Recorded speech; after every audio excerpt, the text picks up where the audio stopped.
Welcome to Superhero Rundown. I'm Crimson, and today we're going to be discussing why Thanos is actually the worst thing. He abuses Gamora and Nebula, he's fine with committing genocide, and he's not as intimidating as he should be. Not to mention that Infinity War basically makes Ragnarok null and void, which is stupid. Here's how this is going to work.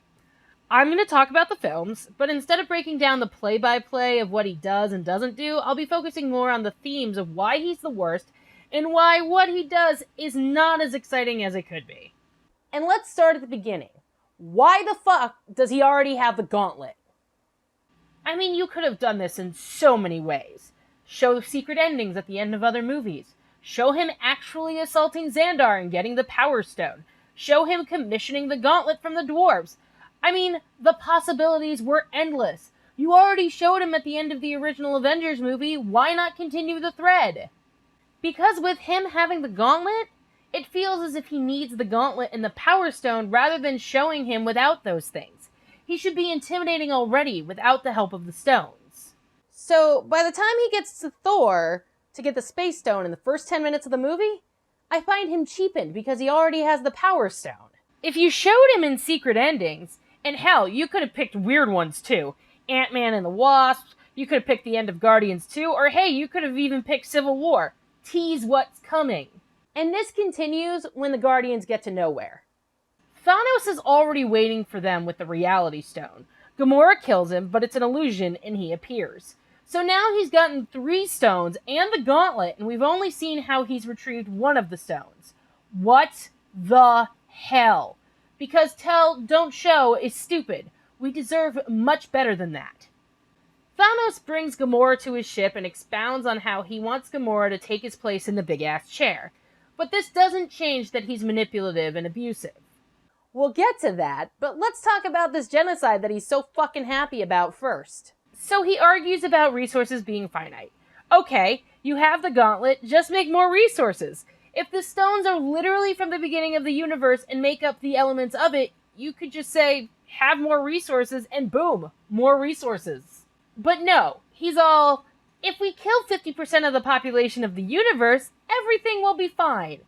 But it won't, because entire ecosystems will crash.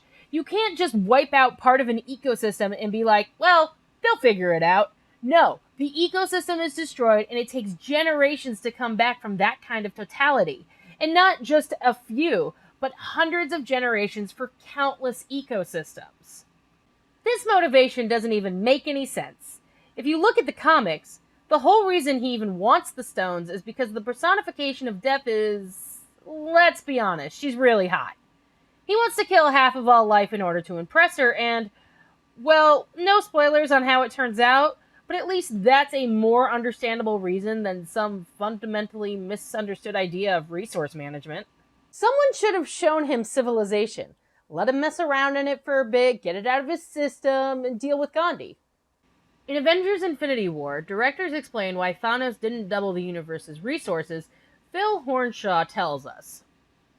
It's kind of a ridiculous plan because Thanos is, in fact, a ridiculously bad guy. Even before he had the Infinity Stones, Thanos had been waging a military campaign against the universe one planet at a time, ravaging populations under the guise of saving people. Genocide! Don't do that shit! So let's talk about Gamora. Thanos and Gamora go to Vormir to get the Soul Stone. They get up to the top and find Red Skull, who tells them that it extracts a terrible price. He tells Thanos that the price is a sacrifice of something you love. And here's where it gets stupid. Do I think that Thanos loves Gamora? Hell no.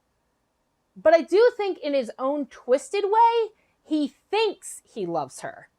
Which is not better. And I hate that the Russos thought that too. Enough to give him the stone. It's so misogynistic, and Gamora even says it's not love. I hate this so much, and to an extent it ruins the movie for me. Qualifying abuse as love is dangerous, especially because it sets a precedent. Children watch these movies. The Russos are telling children that this is okay. On Titan, Thanos meets the Guardians and the Avengers. They all fight, and they actually almost manage to get the gauntlet off Thanos, until Quill fucks it up. But it's not the Guardians 2 Quill, no. It's the Russo's Quill, and he's an idiot. Because unfortunately, the Russos only know how to direct people who are showcased in the Civil War movie and no other movie. But Quill is an entire can of worms for another time. Doctor Strange and Thanos have an amazing magic fight of magical magic, and Spider-Man apparently makes a great projectile. It's pretty great, but he loses and Stark confronts Thanos. He knows Tony, and they go toe-to-toe, with Thanos kicking Tony's ass pretty handily, though Tony does manage to get a drop of Thanos' blood. Thanos stabs him in the abdomen and tells Tony he respects him and that he hopes humanity will remember him. Which is very sinister and also fucking creepy. Strange tells Thanos he will give him the Time Stone if he spares Tony, and Thanos honors the deal, because even if he's a genocidal maniac, he's a genocidal maniac with a code. Which isn't better in the slightest. Thanos then goes to Earth to retrieve the Mind Stone. Then we get to the climax, the battle for Wakanda and the Earth. Thanos comes to Earth and beats all the Avengers single-handedly, though Cap handles the gauntlet, which impresses Thanos. After the Scarlet Witch kills Vision, Thanos reverses time and kills Vision to get the Mind Stone. Thor tries to kill him, but misses, and Thanos snaps his fingers, wiping out half of all life in the universe. He succeeds and the Avengers fail. In the end, the MCU was a saga about failure, Raphael Modemeyer explains it. Except they were always meant to fail. Doctor Strange's entire plan depended on failure. Falling short was key to each and every moment of growth through Avengers Endgame. From Tony Stark overlooking who really wielded Stark Industries' weapons, to Nick Fury failing to bring the Avengers together in time to prevent Phil Coulson's death. And capitalizing on that, David Roberts in his Vox article, The Irresolvable Moral Dilemma at the Heart of Avengers Infinity War, expands on the failure narrative. What's remarkable about Infinity War is that there's no last-minute twist, only failure.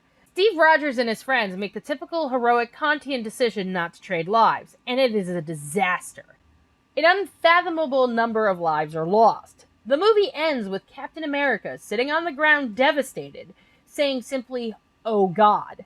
Movies rarely do that. Blockbuster superhero movies never do that. By cutting one giant story abruptly in two, ending after the conventional third act crisis, the low point, Infinity War is able to do something genuinely novel in the superhero genre. And not with special effects. Emotionally novel. Disney should have done 3 movies instead of 2. Hear me out.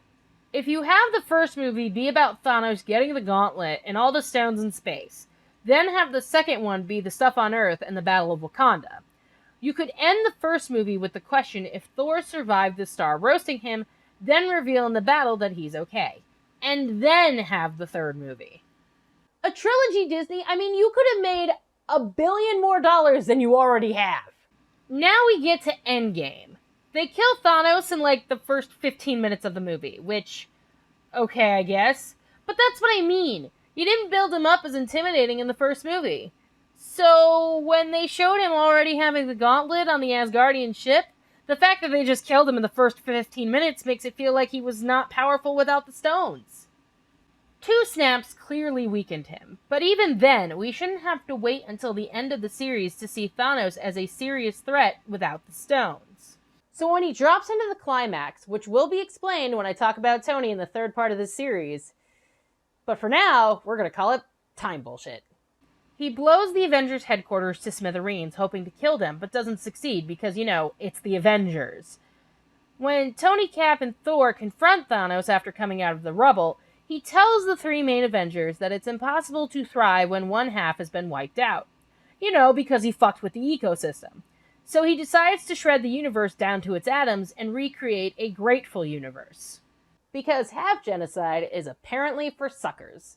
Do I have to get the visual aid again? Thanos is beating the 3 main Avengers pretty handily, though Cap has had enough of his shit and actually ends up doing some good damage to him. But Thanos gets the upper hand on Cap, then monologues again. He tells Cap that his conquest was never personal, but he is going to enjoy remaking Earth very much. Thanos' army gets ready to take on the Avengers, and the armies go toe-to-toe with each other, and it's pretty masterfully done. A proper Infinity War. Thanos is after the stones, but the Avengers keep the gauntlet from him. Scarlet Witch actually breaks his armor, so he has the ship rain fire on both armies. Captain Marvel appears and destroys Thanos' ship with little issues. Thanos destroys the other time machine and goes for the gauntlet, but Thor distracts him along with Captain America. Thanos gets the stones, and Tony tries to stop him. Thanos snaps, but nothing happens. Tony snaps with the stones, and Thanos' army is wiped out. Then Thanos himself is wiped from existence. But see, if you had gotten him to be a formidable opponent at the beginning of the first movie, this payoff would have been much better.